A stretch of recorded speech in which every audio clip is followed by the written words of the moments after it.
बोलिए एक बार चैतन्य महाप्रभु के, राधा माधव के, निताई गौर प्रेमानंदे हरि बोल हरि बोल। গোরা আমার দয়ালু সাগর, কিন্তু বক্তব্য হলো যে গৌরাঙ্গ মহাপ্রভুকে কেন আজকে দয়ার সাগর বলা হলো। আবার অনেকে বলে তিনি নাকি কাঙাল, অনেকে বলেন যে তিনি নাকি কাঙাল, কিন্তু বক্তব্য হলো যে কাঙাল আজকে কাদের ঘরে বলা হয়? যাদের কিছু থাকে না একমাত্র তাদেরকে বলা হয় কাঙাল।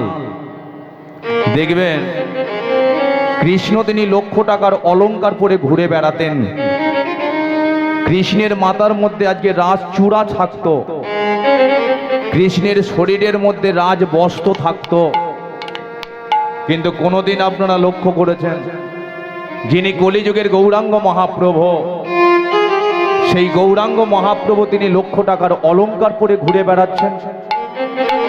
কোনোদিন দেখেছেন তার আজকে শরীরের মধ্যে রাজ বস্ত্র আছে?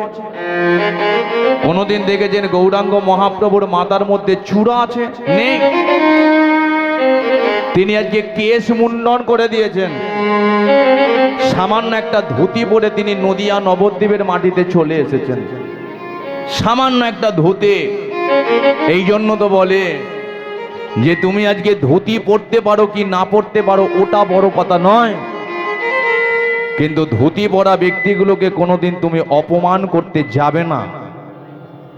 কারণটাকে, কারণ দেখবেন প্যান্ট শার্ট বুটের দ্বারাই যেমন মহান ব্যক্তি হওয়া যায়, তদ্রূপ সামান্য একটা ধুতি পরেও কিন্তু মহান ব্যক্তিত্বের পরিচয় পাওয়া যায়। সামান্য একটা ধুতি। আজকে দেখবেন ঠাকুর রামকৃষ্ণদেব, ঠাকুর রামকৃষ্ণদেব সামান্য একটা ধুতি পরে মহান ব্যক্তি হয়েছে। স্বামী বিবেকানন্দ তিনি একটা সামান্য ধুতি পরে মহান ব্যক্তি হয়েছেন। তারপরে আবার অপরাধ মার্জনা করবেন আমাদের প্রধানমন্ত্রী নরেন্দ্র মোদী, তিনি কি করলেন? তিনি এক রাত্রির মধ্যে টাকার পরিবর্তন করে দিলেন। কি দাদা, তাই তো? টাকার পরিবর্তন করে দিলেন, কিন্তু টাকার মধ্যখানে যে ব্যক্তিটা বসে আছে সেই ব্যক্তিটার কি পরিবর্তন করতে পেরেছে? পারেন। তাহলে টাকার মধ্যখানে যে ব্যক্তিটা বসে আছে সেটাকে ইন্দিরা গান্ধী, হাই দেখো ঘাড় নাচছে বলে হ্যাঁ, সেটাকে একমাত্র মহাত্মা গান্ধী। যে সাউন্ডটা অনেক বেশি হয়ে গেছে যার জন্য টেনে নিচ্ছে, একটু হালকা কমাও। জয় নিতাই, জয় রাধেশ্যাম। তাহলে টাকার মধ্যখানে যে ব্যক্তিটা বসে আছে সেটা হলো একমাত্র মহাত্মা গান্ধী। যে তাহলে গান্ধীজির আজকে ডিজাইনটা কেমন ছিল বলুন তো? হাতে একটা লাঠি আর পরনে সামান্য একটা ধুতি, তিনি এর দ্বারাই মহান ব্যক্তি হয়েছেন।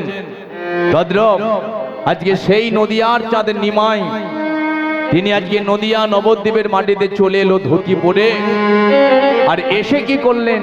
হরিনাম কৃষ্ণ নামটাকে তিনি বিতরণ করে দিলেন। আমেরিকায় হচ্ছে হরিনাম, জার্মানে হচ্ছে হরিনাম, ব্রাজিলে হচ্ছে হরিনাম, কিন্তু আমেরিকার মানুষগুলো আজকে ভালো করে তারা হরিনাম উচ্চারণ করতে পারে না। আমেরিকার মানুষগুলো তারা প্যান্ট শার্ট বুট ছেড়ে দিয়ে নবদ্বীপের মাটিতে এসে সামান্য একটা ধুতি পরে দু হাত তুলে এখনো পর্যন্ত বলে যায় নিতাই গৌর প্রেমানন্দে হরি হরি বল। এটা চাপা লাগবে, একটু উঠবে। জয় নিতাই। তাহলে ধুতির আজকে কতটা পাওয়ার বলুন তো? তাহলে সেই নদিয়ার চাঁদ নিমাই যদি আপনারা ভেবে থাকেন যে আপনাদের এই গ্রামের মধ্যে শুধু হরিবাসরটা হচ্ছে, এটা কিন্তু নয়। হরিনামটা আজকে পৃথিবীর কোনায় কোনায় হয়ে যাচ্ছে। যেমন আমার সকালে আজকে কীর্তন ছিল বেহালা চৌরাস্তায়, তাহলে সেখানে আজকে কীর্তন হচ্ছে। আবার আপনাদের এখানে কীর্তন হচ্ছে, আগামীকাল সকালে আবার নন্দকুমার, রাত্রিরে আবার পশ্চিম মেদিনীপুর। তাহলে কীর্তনটা কি আপনাদের এখানে শুধু হচ্ছে না? তাহলে কীর্তনটা যে সর্বত্র জায়গায় হয়ে যাচ্ছে। এই জন্য সেই নদিয়ার চাঁদ নিমাই তিনি নিয়ে চলে এলেন হরিনাম আর কৃষ্ণ নাম। কাদের জন্য এলেন? একমাত্র মায়াবদ্ধ জীবকে উদ্ধার করবে বলে। তাহলে মায়াবদ্ধ জীব কারা? যারা কোনোদিন হরিবাসরেতে বসলো না, যারা হরিবাসরে বসে 3টে ঘন্টা মন দিয়ে কীর্তনটাকে শ্রবণ করলো না, যারা কোনোদিন একটা তুলসী কাঠের মালাকে কণ্ঠের মধ্যে ধারণ করলো না, যারা কোনো দিন আজকে তুলসী তলাতে এক ঘটি জল দিল না, তাদের ঘরে বলে দিল মায়াবদ্ধ জীব। আর এই মায়াবদ্ধ জীবকে উদ্ধার করবে বলে নদিয়ার চাঁদ নিমাই তিনি আজকে নিয়ে চলে এলেন হরিনাম আর কৃষ্ণ নাম। সেই নাম আপনারা শুনতে বসেছেন, কিন্তু আজকে যদি এখন আপনাদের ঘরে বলি যে একটু হরিনাম করতে হবে, আপনারা কি সবাই করবেন? সবাই একটু হরিনাম করবেন? এদিকে করবেন? আচ্ছা, কারা কারা করবেন না একবার হাত তুলুন দেখে।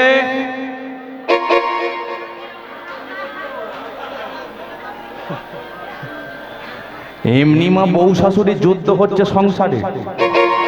না না, আপনাদের এখানের কথা বলছি না, আমাদের উলুবেড়িয়ার কথা বলছি। সংসারে আজকে বউ শাশুড়ি যুদ্ধ, কারণটা কি? একমাত্র ওই সোনার মধ্যে গন্ডগোল। সেই জন্য দেখবেন হাতে সোনা, গলায় সোনা, কানে সোনা, এগুলো হলো সোনা, যেগুলো এখন বাজারে 60,000 টাকা ভরে। আবার এই আপনাদের এখানে আস্তে আস্তে ওই এর কাছে দেখলাম, কোথায় আমতলার কাছে দেখলাম, দেখি সব বড় বড় কানেতে সব ঝাড়বাতি ঝুলিয়ে রেখে দিয়েছে। বড় বড় ঝাড়বাতি ঝুলিয়ে রেখে দিয়ে যে যাবারে করতে করুক, আমার বলার দরকার নেই।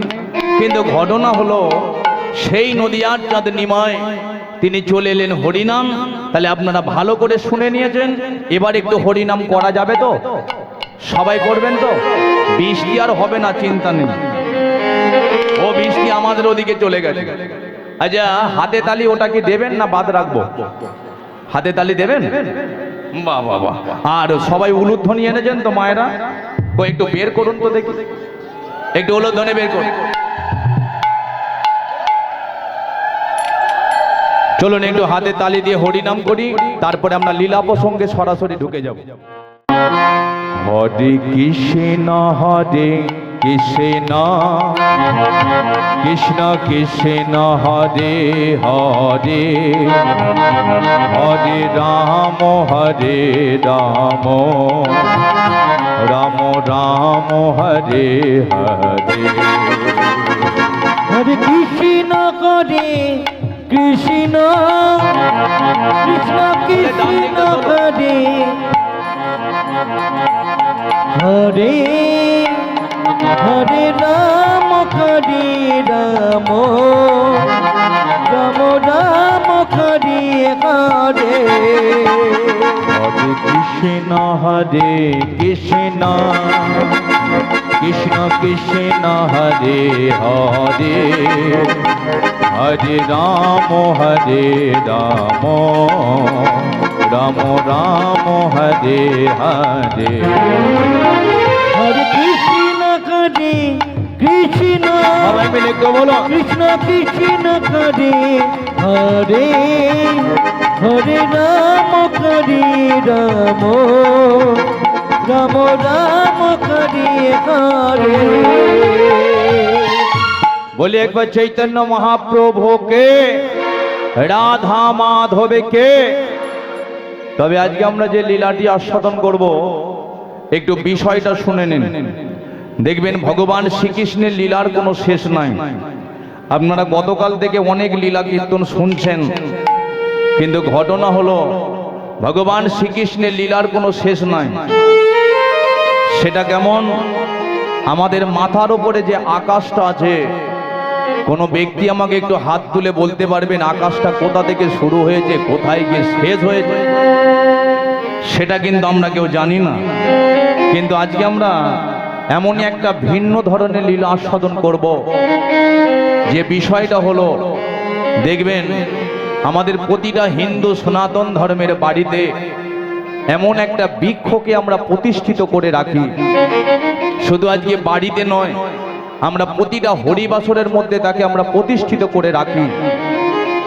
যে বৃক্ষের তলাতে আমরা প্রতিটা দিন আজকে সন্ধ্যা প্রদীপ দেখাই, যে সন্ধ্যা প্রদীপ দেখি আজকে উলুধ্বনি শঙ্করধ্বনি করি, যে এমন একটা বৃক্ষ ছিল, যে বৃক্ষটাকে নিয়ে বিজ্ঞান পর্যন্ত এখনো পর্যন্ত রিসার্চ করে তার তলকুল কিছু খুঁজে পায়নি, এমন একটা বৃক্ষ আছে।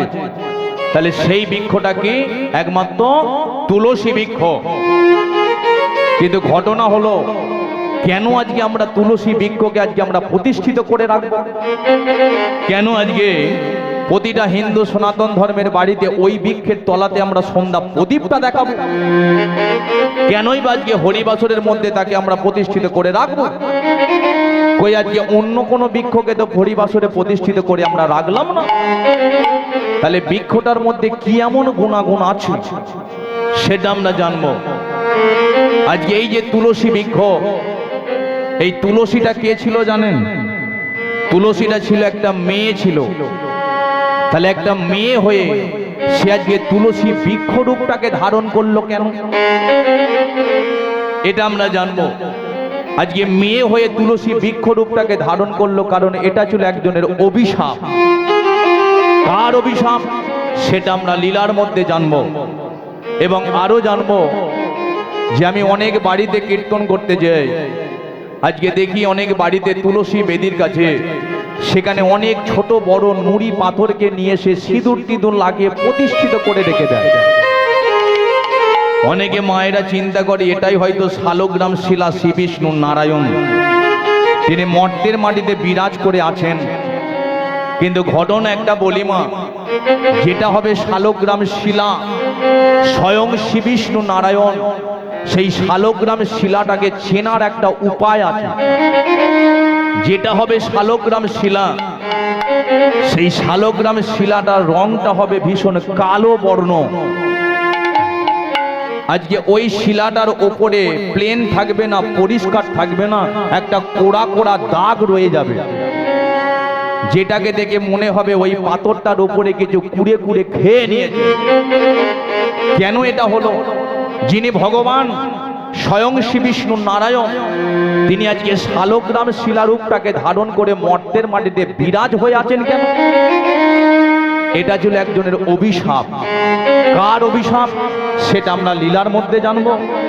এবং আরো জানবো যে দেখবেন আমার মায়েরা বিয়ের পরে সনাতন ধর্মে হাতে একটা জিনিস পরে বিয়ের আগের দিন, আইবুড়ো ভাতের দিন, সেটা কি বলুন তো? একমাত্র শাঁখা, তাই তো? বিয়ের পরে যে হাতে শাঁখাটা পড়ে, এই শাঁখাটার জন্ম কোথা থেকে? কেন আজকে শাঁখাটাকে বিয়ের পরে হাতেতে পড়তে হয়? তাহলে এই শাঁখাটার জন্ম কোথা থেকে সেটা আমরা জানবো। এবং আরো জানবো যে আজকে দেখবেন হরিবাসরে বা প্রতিটা হিন্দু সনাতন ধর্মের বাড়িতে ওই তুলসী তলাতে প্রদীপটা দেখিয়ে শঙ্খধ্বনি করা হয়। তাহলে শঙ্খটার জন্ম কোথা থেকে? কেন আজকে শঙ্খধ্বনি করতে হয়? হরিবাসরে অনেক কীর্তনিয়ারা বলে যে মায়েরা আপনারা উলুধ্বনি শঙ্খধ্বনি করবেন। তাহলে হরিবাসরে শঙ্খধ্বনিটা কেন করতে হয়? আসুন আজকে আমরা জানবো। এত প্রশ্নের উত্তরে যে লীলাটি আজকে আমরা আস্বাদন করব, কৃষ্ণ প্রেয়সী নারায়ণের ঘরণী সতী তুলসী। তবে সবাই মিলে আরেকবার বলুন, বলি একবার চৈতন্য মহাপ্রভুকে, রাধা মাধবকে।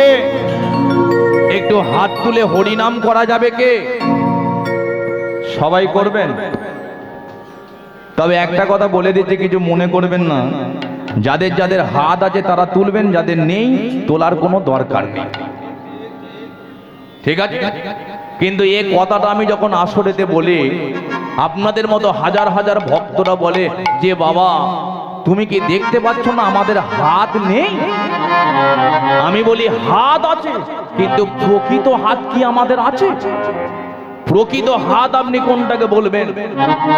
দেখবেন যে হাত দিয়ে জুয়াখানাতে দান মারা হয় ওটাকে কি হাত বলা যাবে? যে হাতের দ্বারায় মদের গ্লাসকে ধরে রাখা হয় ওটাকে কি হাত বলা যাবে? যে হাত দিয়ে মায়ের চুলের মুঠিটাকে ধরে ঘর থেকে বের করে দেওয়া হয় ওটাকে কি হাত বলা যাবে না? তাহলে আপনি হাত কোনটাকে বলবেন? যে হাতের দ্বারায় গোলাপ গাছের তলায় জল না দিয়ে একটু তুলসী তলাতে জল দেওয়া যায় ওটাকে বলছে হাত। যে হাতের দ্বারায় আজকে সাধুগুরু বৈষ্ণবের একটু সেবা দেওয়া যায় ওটাকে বলছে হাত। যে হাতের দ্বারায় বাবা মার চরণে হাত রেখে প্রণাম করা যায় ওটাকে বলছে হাত। তবে আশা করব এখানে যতজন বসে আছেন দাঁড়িয়ে আছেন প্রত্যেকেরই প্রকৃতই হাত আছে। যদি থাকে তাহলে সবাই একটু তুলুন তো দেখুন।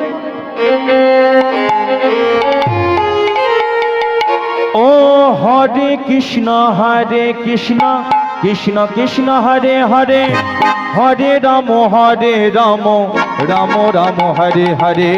হরে কৃষ্ণ কৃষ্ণ কৃষ্ণ হরে হরে, হরে রাম রাম রাম হরে হরে। হরে কৃষ্ণ কৃষ্ণ কৃষ্ণ হরে হরে, হরে রাম রাম রাম হরে হরে। হরে কৃষ্ণ কৃষ্ণ কৃষ্ণ হরে হরে, হরে রাম রাম রাম হরে বলো হরে। গৌর নিতাই গৌর নিতাই গৌর নিতাই জয় গৌর নিতাই। জয় গৌর নিতাই গৌর নিতাই গৌর নিতাই জয় গৌর নিতাই। জয় রাধা মাধব রাধা মাধব রাধা মাধবে জয় রাধা মাধব। জয় রাধা মাধব রাধা মাধব রাধা মাধব জয় রাধা মাধব। জয় জগন্নাথ সুভদ্রায় বলদেব জয় জগন্নাথ। জয় জগন্নাথ সুভদ্রায় বলদেব জয় জগন্নাথ। জয় পঞ্চতত্ত্ব পঞ্চতত্ত্ব পঞ্চতত্ত্ব জয় পঞ্চতত্ত্ব। জয় পঞ্চতত্ত্ব পঞ্চতত্ত্ব সবাই মিলে একটু পড়ো। পঞ্চতত্ত্ব জয় পঞ্চতত্ত্ব।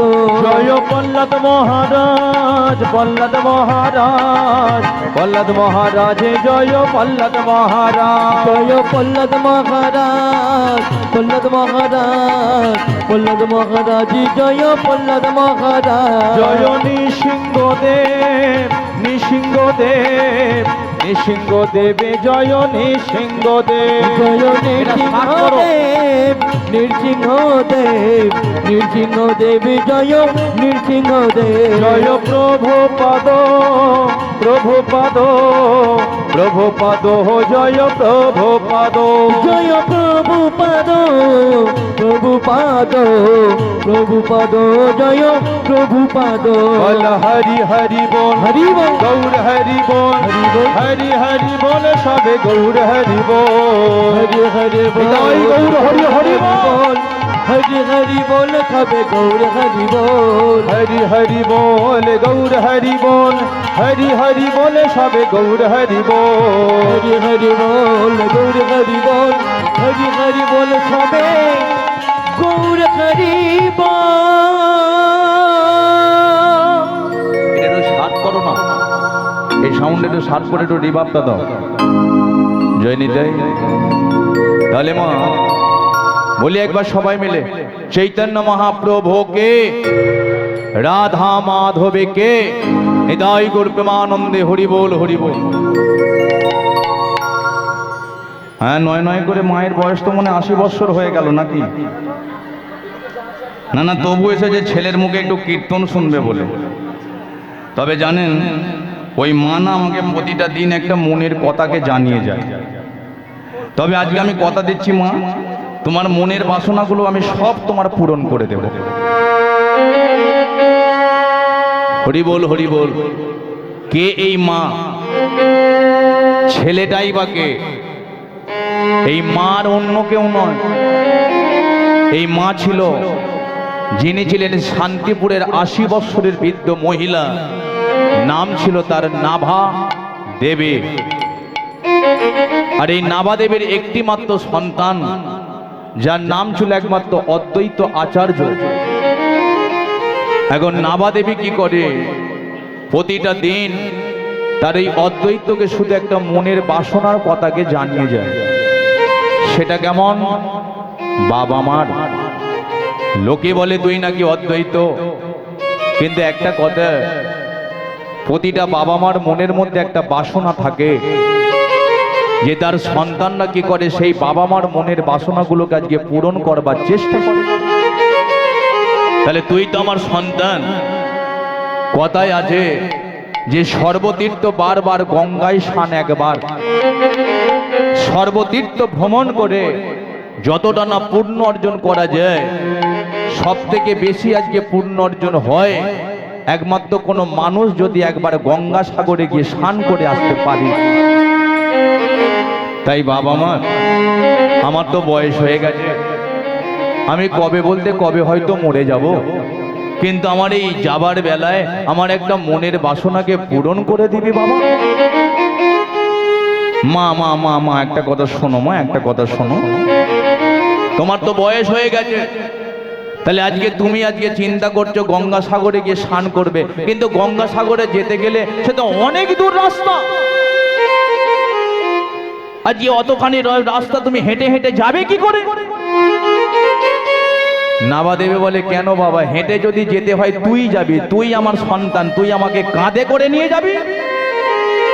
মা শোনো, একটা কথা বলি, আজকে ওই গঙ্গা সাগরে যেতে গেলে আমি জানি মা, মাঝখানে এমন একটা জায়গা আছে, যে জায়গাটার নাম হলো শতমুখে। 100টা নদীর মুখ একত্রিত হয়ে জায়গাটা বন বন বন বন করে ঘুরছে। আর ওই কোনো মানুষ যদি গঙ্গা সাগরে যেতে গিয়ে ওই শতমুখে একবার যদি পড়ে যায়, সেই জায়গা থেকে সে যে বাঁচে না, ওই জায়গায় পড়ে যে মৃত্যু হয়। কিন্তু তুমি আমার একটি মাত্র মা, তুমি আমাকে জন্ম দিয়েছো, তুমি আমাকে ছোটবেলা থেকে খাইয়েছো, পড়িয়েছো, কত আমাকে আদর দিয়েছো, মায়া দিয়েছো, মমতা দিয়েছো, কিন্তু আজকে আমি জেনে বুঝেও আজকে ওই জায়গাতে তোমাকে আমি নিয়ে যাব কেমন করে? কিন্তু আমার কপালটা যদি খারাপ হয়, আজকে ওই জায়গায় যদি তুমি পড়ে যাও, যদি তোমাকে না ফিরে পাই, তাহলে বুঝতে পারছো আমি কাকে মা বলে ডাকবো। তুমি মা জানো না যে আজকে আমি তোমার সন্তান, তোমাকে আমি কতটা ভালোবাসি, কারণ তুমি আমার কাছে কে জানো মা? আমার মনের মধ্যে স্বপ্ন। মায়া মমতা দিয়ে করিলে পালন,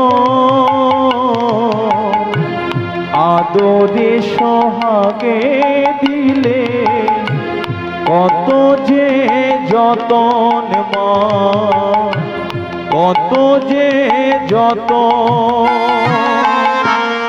মায়া মমতা দিয়ে করিলে পালন, আমি পারবো না মা। আদরে সোহাগে দিলে কত যে যতন মা, কত যে যতন। মায়া মমতা দিয়ে করিলে পালন, আদরে সোহাগে দিলে কত যে যতন মা, কত যে যতন। মায়া মমতা দিয়ে করিলে পালন, আদরে সোহাগে দিলে কত যে যতন মা, কত যে যতন। আজি তোমার কত স্বপ্ন, আজি তোমার কত স্বপ্ন, আজি তোমার কত স্বপ্ন, আজি তোমার কত স্বপ্ন, কত মনের আশা, তোমারই করুণা